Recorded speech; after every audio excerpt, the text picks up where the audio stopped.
খানা যখন খাইতে বসবা, যেই প্লেটে খানা নিবা ওই প্লেটে কখনো হাত ধুইও না। তোমার হাতের দোনো হাতের কবজা পর্যন্ত ধুইবা অন্য পাত্রে। এরপরে খানার প্লেট ধরবা, খানার প্লেটে পানি ঢালবা না। খানার প্লেটে ব্যবহৃত পানির ইঞ্চিও যেন না থাকে। অন্য পাত্রে দোনো হাতের কবজা ধুইয়া এরপরে খানা নাও। খানা প্লেটের মধ্যে নিয়া ডান দিক থেকে তুমি বিসমিল্লাহ বলে খানা শুরু করো। খানা যখন শেষ হয়ে যাবে তখন খানার প্লেটে তুমি আবার হাত ধুইও না। আবার তোমার দোনো হাতের কবজা পর্যন্ত তুমি অন্য পাত্রে ধুইয়া নাও। আমার নবী এক একটা করে সুন্নত দেখাইয়া গেলেন। বিজ্ঞানীরা আজ ১৫০০ বছর আগের নবীজির সুন্নতগুলো গবেষণা করতেছে। আমার নবী মেসওয়াকের অর্ডার দিলেন কেন? আমার নবী খানার প্লেটটা চেটে খাইতে বললেন কেন? আমার নবী পোশাক পরেছেন, মায়ার নবী সাদা পোশাক পরেছেন, কালো পোশাক পরেছেন, সবুজ কালারের পোশাক পরেছেন, কিন্তু নবী সাদা কালারের পোশাকটাকে বেশি মহব্বত করতেন। কারণ কি? ১৫০০ বছর পরে বিজ্ঞানীরা গবেষণা করিয়া বলে, বিজ্ঞান ও কোরআন নামের কিতাবের মধ্যে বলতেছে, আমরা গবেষণা করে দেখলাম বিশ্ব দার্শনিক মুহাম্মদ সাদা পোশাকটাকে বেশি মহব্বত করার কারণ বের করে ফেলছি। কয় কি? কয় শীত আর গরম আসে ঘুরে ঘুরে, গরমের সময়ও শীতের সময় সাদা পোশাকটা অ্যাডজাস্ট হয়, গরমটাকে কন্ট্রোল করে শরীরে রাখে, শীতের সময় ঠান্ডাটাকে কন্ট্রোল করে। এইটা সবুজ কালারের মধ্যে নাই, এটা কালো কালারের মধ্যে নাই, সাদা রঙের মধ্যে এইটা আছে। এই জন্য যারা সৌদি আরবে গেছেন, আমরা গেছি আরব বহির্বিশ্বে, আমরা সৌদি যখন গেলাম দেখলাম সৌদি আরবের বড় বড় যারা মানুষ শেখরা এমন মোটা মোটা মোটা মোটা জামা পরে সাদা কালারের, একটা লাল রুমাল মাথায়, এই আবার সাদা রুমাল দিয়া চলে। আরে আমরা পাতলা জামা পরি, গরমে সহ্য করতে পারি না, ঘাম, হাত পা ফেটে যায়, ঠোঁট ফেটে যায়, আর ওরা মোটা মোটা সাদা জামা পরিয়া চলে। ওদের কোনো ঘাম নাই, ওদের কোনো পেরেশানি নাই, রৌদ্র ঠাডা ভাঙ্গা রোদের মধ্যে ওরা চলতেছে। মদিনার নবীর ১৫০০ বছর আগের সেই সুন্নত আমার নবী সাদা পোশাকটা পছন্দ করেছেন। কারণ প্রচণ্ড গরম যদি হয় সাদা কালার কন্ট্রোল করে শরীরের মধ্যে মেশিন করে দিবে, আবার প্রচণ্ড ঠান্ডাও যদি হয় সাদা পোশাক কন্ট্রোল করে তোমার শরীরের সাথে মেশিন করবে। এটা অন্য কালারের মধ্যে নাই। হুজুরের কথা যদিও মানবা না, বিজ্ঞানীদের কথা না মানলে তো তুমি মানুষই না। হুজুর গোনা মাঝে মাঝে তুমি না মানলে কেউ অমানুষ বলবে না, বিজ্ঞানীদের থিওরি না মানলে তো অমানুষ বলবে। এরে নবীর উম্মতের দল, আমার নবী সাহাবায়ে কেরামদেরকে ধরে ধরে দেখায় দিলেন। নবী বলেন, এবাদত করো, আল্লাহ এবাদতের জন্য পাঠাইছেন। চাকরি করবা তাও এবাদত, স্কুলে পড়ো এবাদত, ডাক্তারি পড়ো এবাদত, কলেজের মধ্যে ভার্সিটিতে পড়ো এবাদত, ইঞ্জিনিয়ারিং পড়ো এবাদত। আমরা অনেকে মনে মনে ভাবি মাদ্রাসায় না পড়লে বুঝি ইবাদত হবে না, কোরআন হাদিসের আলেম না হইলে বুঝি আমরা ধ্বংস হয়ে যাব। না, আমার এই জমিনের মধ্যে বহু ডাক্তার, ইঞ্জিনিয়ার, প্রফেসর আছে, 5 বেলার নামাজি, দেখলে মনে হয় যেন লালমোহন কেন্দ্রীয় মসজিদের খতিব। আছে না নাই? কয় যে এই সুন্দর আমল পাইল কই? এটাও একটা জানার বিষয়। এটা কলেজের বই পইরা পায় নাই, ভার্সিটির বই পড়ে পায় নাই। একমাত্র বান্দা ডাক্তারি পড়ার পাশাপাশি কোরআনের সাথে সম্পর্ক লাগায় দিয়েছে। এই জন্য আল্লাহ পাক বলেন, আমি ইবাদতের জন্য মানুষ বানাইলাম। মানুষের গুণের নাম হলো ইবাদত, মানুষের গুণের নাম ইবাদত।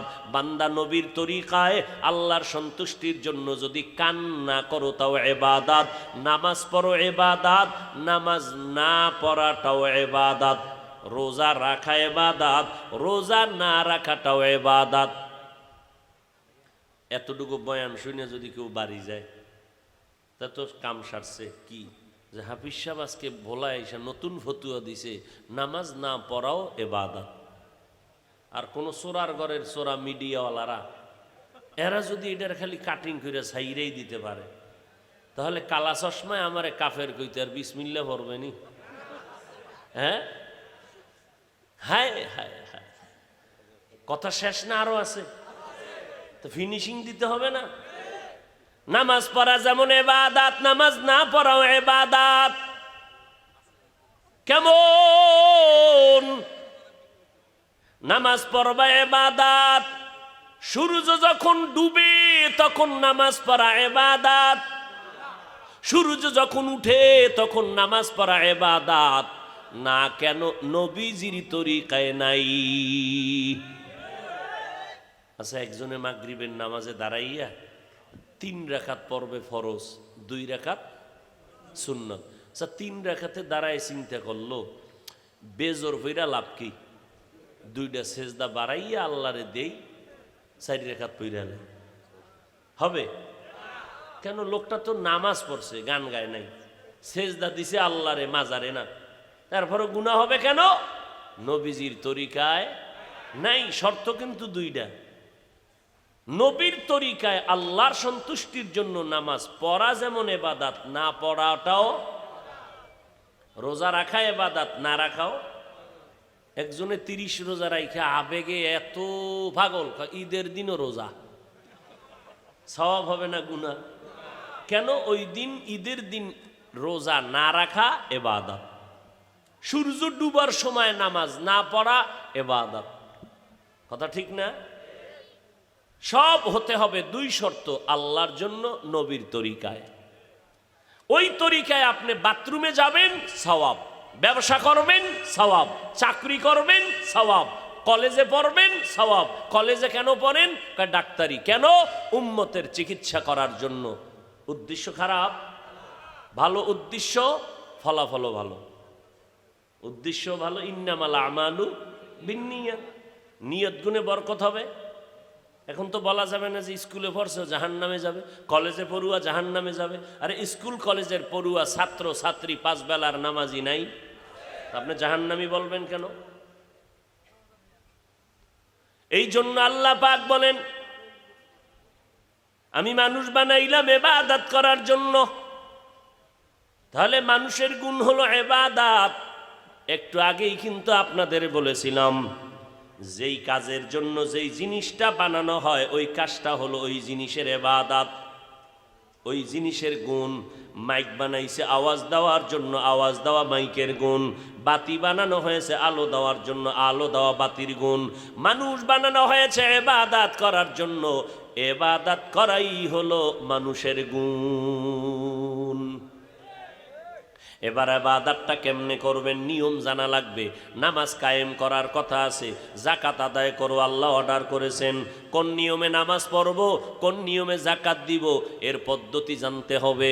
আর এর পদ্ধতি শেখার জন্য লাগবে কোরআন, আর কোরআনটা বুঝার জন্য লাগবে হাদিস, আর হাদিসের ব্যাখ্যা ভালো করে বুঝার জন্য লাগবে কোরআন হাদিসওয়ালা আলেম।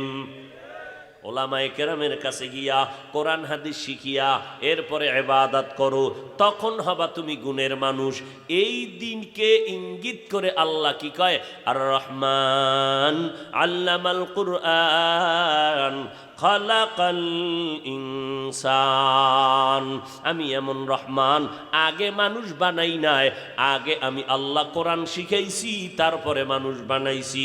অর্থাৎ আমি তো গুণের মানুষটারে জান্নাত দিব। ওই মানুষটার গুণ যদি অর্জন করা লাগে ইবাদত করো, আর ইবাদত যদি শিখতে চাও কোরআন লাগবে। অতএব আলেম ওলামার মাধ্যমে আল্লাহর কোরআন শিখিয়া যারা ইবাদত করিয়া গুণের মানুষ হইবা, তোমরাই গুণের মানুষ, জান্নাতি। অতএব আমি এই জন্য বললাম কোরআন শিখাইয়া তোমারে মানুষ বানাইছি। অর্থাৎ কোরআন না শিখলে ইবাদতের পদ্ধতি জানা যাবে না। এই জন্য আল্লাহ বলেন, আমি এমন রহমান, আগে কোরআন শিখাইয়া তারপরে মানুষ বানাইলাম। আল্লাহর কোরআন এমন একটা দামি কিতাব, যেই কোরআন দেখলে সওয়াব, পড়লে সওয়াব, শুনলেও ধরলেও সওয়াব। শুধু কি তাই রে বাবা, আজ একদল আলেম মুসলমান বাংলাদেশে তারা নামছে। এতদিন পর্দার আড়ালে ছিল, এখন নতুন করে পর্দার বাইরে নাইমা কয় আমরা নতুন একটা দলের হুজুর। আপনাদের দলের নাম কি?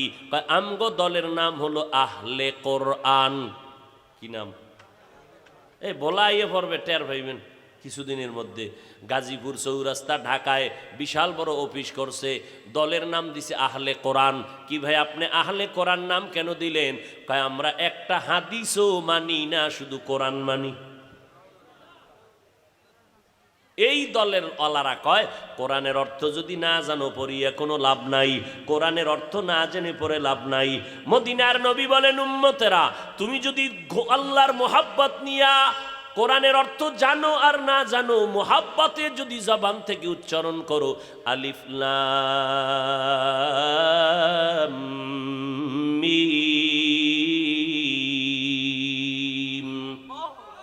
নবী বলেন সাথে সাথে তোমার আমল নামায় 30টা নেক দেওয়া হবে, এক একটা অক্ষরে 10টা করে নেক পাইলা। অর্থ জানো আর না জানো। শুধু কি তাই, আমি স্টেজে বইয়া কোরআন তেলাওয়াত করব, আপনারা মোহাব্বতে চুপচাপ বইসা শুনবেন। মদিনার নবী বলেন আমি তেলাওয়াত করিয়া যেই পরিমাণ সওয়াব পাবো, আপনারা শুনবেন ওই পরিমাণই সওয়াব পেয়ে যাবেন। এত সুন্দর মজার কিতাব। এখন যদি কেউ বলে অর্থ না জানিয়ে কোরআন পড়লে লাভ নাই, তাহলে বুঝতে হবে এরা ইসলামের ব্যানারওয়ালা বাতিল। আল্লাহর কোরআন অর্থ জানো আর না জানো, কোরআনের দিকে তাকাইয়া থাকবা। মদিনার নবী বলেন আল্লাহর কোরআনটা খুইলা খুইলা যদি দেখো এটা আমার মালিকের কালাম। মদিনার নবী বলেন যদি তাকাইয়া মাওলার কোরআনটা শুধু দেখো, মরণের আগে চোখের পাওয়ার নষ্ট হবে না। ই কালামে জিন্দা কুরআনে হাকিম, হিকমতে উলা ইয়াজালসতু কদিম, জামিউল ইলমি ফিল কুরআনে হাকিম, তাকাসারাত আনহু আফহামুর রিজালি। দেখছেন নি মাওলার কোরআন। আমরা বাংলা ভাষা শেখার জন্য ছোটবেলায় একটা বই পড়ছিলাম, আপনারা নাম জানেননি বইটার? কি আদর্শ লিপি, স্বরবর্ণ ব্যঞ্জন বর্ণ, পৃষ্ঠা সংখ্যা মাত্র 10। ওই বইটা পড়িয়া আমরা বাংলা শিখলাম। আপনাদের কাছে জিজ্ঞাসা করি, জানা থাকলে জবাব দিবেন। আমার সোনার বাংলাদেশে আদর্শ লিপির একজন মুখস্থ হাফেজ পাবেননি? নাই। গীতার হাফেজ নাই, মহাভারতের হাফেজ নাই, তাওরাতের হাফেজ নাই, বাইবেলের হাফেজ নাই, কোরআনের হাফেজ একজন। ঘরে ঘরে কোরআনওয়ালা হাফেজ। মাদ্রাসায় গিয়ে এক ছেলে কয় হুজুর আপনার মাদ্রাসায় পড়বো। আগে কই পড়ছো? কয় আগে কলেজে পড়ছি। এখন কেন মাদ্রাসায়? কয় এখন দিলটা নরম হয়ে গেছে, ওই লাইনে যাব না। কি পড়বি মাদ্রাসায়? কয় আমি কোরআন মুখস্থ করব, হাফেজ হব। বয়স কত? কয় বয়স আমার 18। আমি বললাম গেট আউট। কয় কেন হুজুর? আল্লাহর কোরআন শিখতে চাই, আপনি গেট আউট বলেন কেন? আমি বললাম কোরআন শিখা এক জিনিস, কোরআন মুখস্থ কইরা সিনায় রাখা আর এক জিনিস।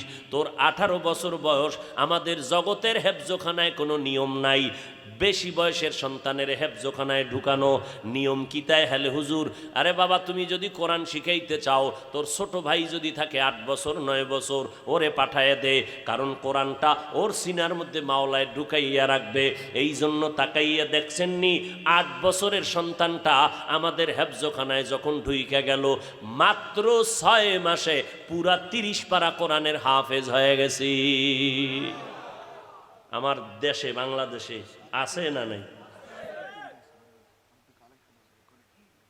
ভাইরা আমার, এই যে ছোট ছোট বাচ্চা, 8 বছরের বাচ্চা 6 মাসে হাফেজ হইল, সিনার মধ্যে 30 পারা কোরআন ঢুকাইয়া দিছে কে? আপনার আব্বাজান? কে ঢুকাইছেন? আল্লাহ ঢুকাইলে আপনি হেফজোখানার বিরুদ্ধে লাগছেন কেন? লাগছেনি? কি ব্যাপার? কয় হাফেজদেরকে, বাচ্চাদেরকে এত চাপ দিলে পঙ্গু হয়ে যাবে। আরে আরে মাওলায় কোরআন ওর সিনায় ঢুকায়, 18 বছরটার মধ্যে ঢুকে না, অর্ধায় ঢুকে কেন? কারিশমা কার? কুদরত কার? আপনার সমস্যা কি? আপনি কেন বলেন হেফজোখানায় পড়াইয়া বাচ্চা নষ্ট হয়ে যায়, ব্রেন নষ্ট? কার নষ্ট হয়েছে? আসলে বিষয় ওটা না। কোরআনের বিরোধিতা করবে বেঈমান, টুপি মাথায় দিয়া ইসলামের ব্যানারে বয়ে যদি হেফজোখানা নিয়ে কেউ মন্তব্য করে, বুঝতে হবে হুজুর ঠিক, তবে আহলে হক হুজুর নয়। আল্লাহ হেদায়াত দান করেন। সেই কোরআন দুনিয়াতে আছে, দাম আছে না নাই? কি বলেন, আছে না নাই? আল্লাহর কোরআনের কারণে কি পরিমাণ সম্মান, এর কোনো সীমানা নাই। সেই কোরআনের মাদ্রাসা, আজকে সেই আয়োজন মাহফিল, আপনারা খুশি না বেজার? নিজে কোরআন পড়েন, যদি না পারেন সন্তানেরে পড়ান। নামাজ পড়তে কোরআন লাগবে, কমপক্ষে 10টা সূরা শুদ্ধ করে পড়বেন, কারণ নামাজ ভঙ্গের কারণ 19টা, এর মধ্যে সব থেকে বড় কারণ কেরাত যদি অশুদ্ধ হয় নামাজ হবে না। এই জন্য 10টা সূরা শুদ্ধ করে নেন। ভালো ভালো কোরআন শুদ্ধ যারা তেলাওয়াত করে, এদের ইউটিউবে আছে না তেলাওয়াত, মাঝে মাঝে শুনবেন, ঘুমের আগে 10 মিনিট শুনবেন, এরকম কয়েকদিন শুনবেন। মোহাব্বতের কোনো আলেম থাকলে তাকে বলবেন, হুজুর শুনেন আমার সূরাটা ঠিক আছে নি, আল্লাহ আপনার মর্যাদা বাড়ায় দিবে। আর সেই মাদ্রাসা টিকাইয়া রাখার জন্য আমাদের দোয়া দরকার আছে না নাই? সহযোগিতার দরকার আছে না নাই? আল্লাহর কাছে দোয়া করি, সহযোগিতাও করব। আপনারা মোহাব্বতের সাথে বিসমিল্লাহ বলে পকেটে হাত দিয়া 1000, 500, 200, 100 মায়ের সওয়াব, বাবার কবরের সওয়াবের জন্য দান করলে 4টে পুরস্কার, হায়াত বাড়ে, মুসিবত দূর হয়, কামাই রুজিতে বরকত হয়, কবরের আযাব মাফ হয়। আপনাদের কাছে দায়িত্বশীলরা ব্যাগ রুমাল নিয়ে যাবে, আপনারা নগদ বিসমিল্লাহ বলে পকেটে হাত দিয়ে যা পারেন সবাই পকেটে হাত দেন।